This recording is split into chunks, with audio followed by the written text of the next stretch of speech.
Existe um universo recém-nascido que já expõe galáxias gigantescas e super quentes, tão rápidas na produção de estrelas que nossas teorias mais clássicas mal conseguem acompanhar. No vídeo de hoje eu vou estar trazendo para vocês novas notícias do mundo da astronomia. Eu me chamo Bia Bavieira e seja muito bem-vindo ao De Olho no Infinito. Aqui é o seu portal de notícias do mundo astronômico. Então venha fazer parte da nossa família astronômica se inscrevendo aqui embaixo e deixando aquele like para fortalecer o nosso canal.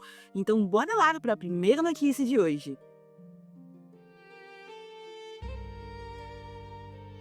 Logo nos primeiros momentos, após o Big Bang, o telescópio espacial James Webb nos surpreendeu com imagens de galáxias primordiais extremamente massivas e brilhantes, muito maiores do que os modelos tradicionais previam. Uma equipe usando o telescópio ALMA propõe uma explicação para esse grande mistério, centralizada em uma única galáxia, a chamada galáxia Y1, observada com desvio para o vermelho de 8,3, o que significa que estamos vendo ela quando o universo ainda era bem jovem. A Y1 foi chamada de fábrica de estrelas superaquecidas. Sua taxa de formação de estrelas é aproximadamente entre 180 vezes maior do que a da nossa galáxia, a Via Láctea. Ou seja, ela forma cerca de 180 massas solares por ano, enquanto a nossa forma apenas uma.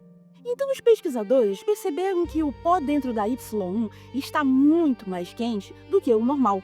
E usando as observações do ALMA na banda de 0,44 m, eles estimaram uma temperatura de cerca de 90 kelvins, o que dá mais ou menos cerca de menos 180 graus Celsius, muito acima do típico em galáxias modernas, onde o pó fica dentro de 20 a 40 Kelvin. Esse aquecimento intenso sugere que uma grande parte da luminosidade da galáxia vem do pó superaquecido, que é acendido pela intensa radiação das estrelas recém-formadas. Esse efeito pode fazer com que estimemos massas galácticas muito maiores do que realmente são. Se há muito brilho vindo do pó quente, as galáxias podem parecer mais massivas, mesmo sendo jovens. Além disso, o fato da Y1 ser tão luminosa mesmo com pouco tempo de vida indica que a formação estelar no universo primordial pode ter sido muito mais eficiente do que nossas teorias anteriores supunhavam. E tem outro ponto bem interessante nessa história. As galáxias tão jovens costumam ter poucos elementos pesados, os tais metais, e pouco pó, porque essas substâncias são formadas por gerações antigas de estrelas. Mas se o pó for quente e muito brilhante, a sua quantidade menor pode ser suficiente para explicar a luminosidade observada. Os autores no estudo sugerem que não só a Y1, mas muitas outras galáxias jovens podem ter passado por essas fases breves, mais intensas, de formação de estrelas super aceleradas, rajadas literalmente, que duram pouco tempo, mas que têm um impacto muito grande no crescimento massivo.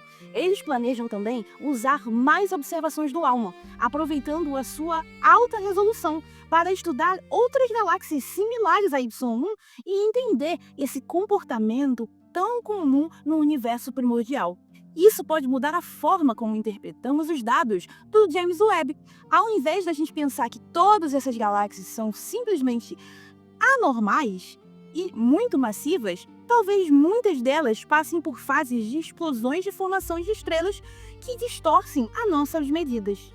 Para a gente simplificar um pouco essa história, essa explicação sugere o quê? Que parte da confiança nos modelos cosmológicos padrões, elas sugerem que não precisamos recorrer a novas físicas radicais para explicar essas galáxias grandes demais lá no começo. E além do mais, tem muita coisa para ser investigada. Por exemplo, até que ponto essa fase de superprodução estelar era comum e por quanto tempo ela durava em cada galáxia?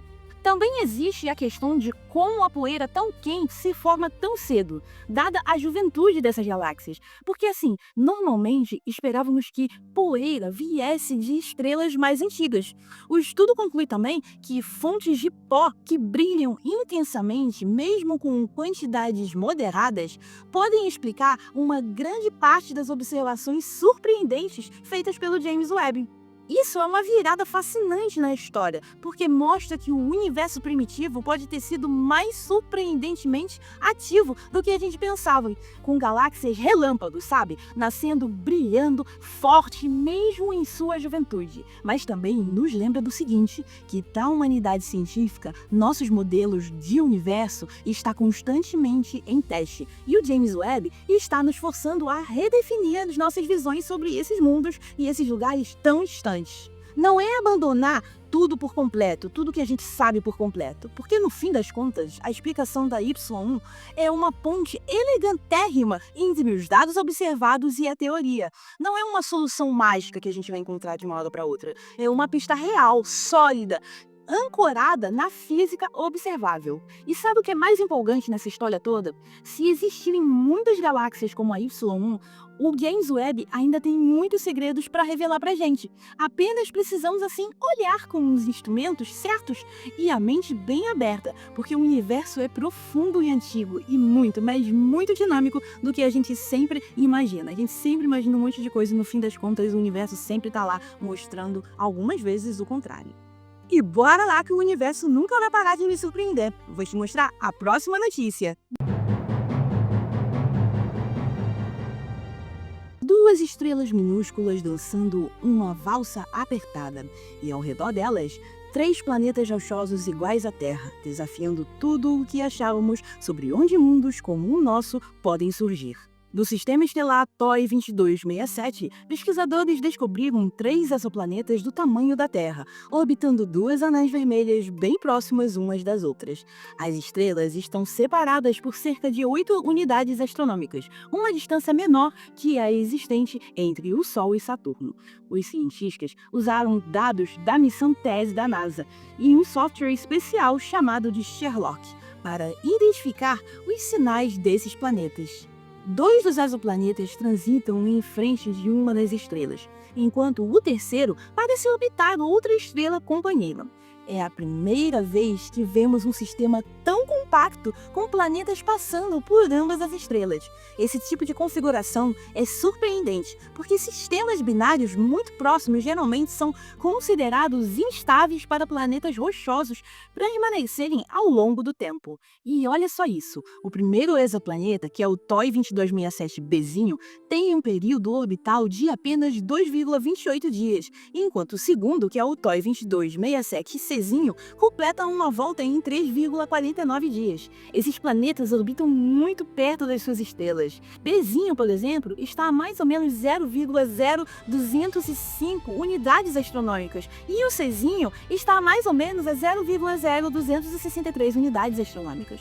O terceiro corpo é considerado um candidato, TOI 2267.02, com período de mais ou menos 2,5 dias de distância e mais ou menos 0,0124 unidades astronômicas da estrela que orbita. Se você estivesse na superfície de TOI 2267bzinho, veria umas estrelas vermelhas gigantes dominando o céu, e a outra visível, mas um pouco menor, bem lá no cantinho. Provavelmente você ficaria preso, com sempre a mesma face voltada para a estrela. Essa descoberta veio de um esforço muito grande. Depois de detectarem sinais pelo Sherlock, eles usaram os telescópios da rede Speculus, que é dedicado a buscar exoplanetas em torno de estrelas bem frias para confirmar os trânsitos. O achado abre uma nova arquitetura nessa história. Para sistemas planetários, estrelas binárias compactas podem sim abrigar planetas rochosos estáveis, mesmo em condições complexas de gravidade. Cara, imagina viver num sistema desse. O sistema TOI 2267 pode se tornar um laboratório cósmico para entender como os planetas se formam quando as estrelas estão muito próximas. E os efeitos gravitacionais são intensos. De modo mais teórico para explicar para vocês, ele desafia as ideias tradicionais da formação planetária, porque temos aqui 2 sóis tão próximos que muitos modelos antigos previam que planetas rochosos seriam ejetados ou destruídos completamente. E isso muda completamente a história. Além disso, os sistemas nos ajudam a estudar a estabilidade dinâmica em ambientes binários, como os planetas sobrevivem e as interações complexas entre essas duas estrelas. Os pesquisadores também enfatizaram que, para saber mais sobre esses planetas, como as suas massas ou se tem atmosfera, será necessário o uso de telescópios mais poderosos, como, por exemplo, o nosso querido James Webb, como falamos anteriormente, ou grandes telescópios terrestres. Mas aí tem o problema da atmosfera, interferência, enfim. Então isso é outra história. Mas eu vou te dar um exemplo. Medir as variações no momento dos trânsitos pode revelar a massa desses mundos e até indicar interações gravitacionais entre eles. Se for possível estudar as atmosferas deles, poderíamos saber se são realmente rochosos ou se têm nuvens, gases ou até condições parecidas com aqui da Terra. O fato de ser uma configuração dupla de Sol tão compacta torna o TOI 2267 especialmente valioso. É uma janela para sistemas que antes julgávamos difíceis e improváveis. Além disso, estudar esses sistemas ajuda a refinar os nossos modelos sobre a frequência de sistemas planetários ao redor de estrelas binárias. Essa descoberta é ouro puro. É uma daquelas histórias que misturam beleza, riscos gravitacionais e a possibilidade de mundos rochosos além do nosso padrão solar. Pensar em 3 planetas com a Terra girando em torno de 2 sóis tão próximos é algo que parece saído de filme de ficção científica, gente. E ao mesmo tempo é muito real. E o mais emocionante nessa história é que, conforme a tecnologia vai avançando, podemos confirmar se esses mundos têm atmosfera ou até condições que de longe também podem não abrigar vida. Vai que tem um bichinho estranho por lá, né? Nunca se sabe, né? Esses planetas, eles lembram que o universo, ele é muito criativo quando ele vai criar esses sistemas muito loucos, não é mesmo? E imagina só que o TOI 2267 nos chama para uma reflexão. Quantos outros sistemas impossíveis como esse estão lá fora esperando para serem observados e descobertos? E aí, o que tu achou? Será que existe vida? Será que existiria a possibilidade de ter vida em um sistema binário? Será que TOI guarda mais segredos como esse? E aí, o que vocês acharam das notícias astronômicas de hoje? Comenta aqui embaixo, gente. Eu quero saber o que vocês estão achando. Eu quero saber se vocês estão gostando para saber, né, se eu continuo ou se eu paro. Então deixa o seu comentário aí, que é muito importante. E mais uma vez eu te convido a conhecer aqui o De Olho no Infinito, porque a gente está trazendo vídeos todos os dias com conteúdos sensacionais sobre a astronomia e as notícias, é claro, para te deixar sempre informado de tudo que está acontecendo no mundo da ciência global. Então se inscreve aqui no canal e deixa aquele like para fortalecer a gente aqui. Eu sou a Bia Baviera, vou ficando por aqui. Um beijo e até!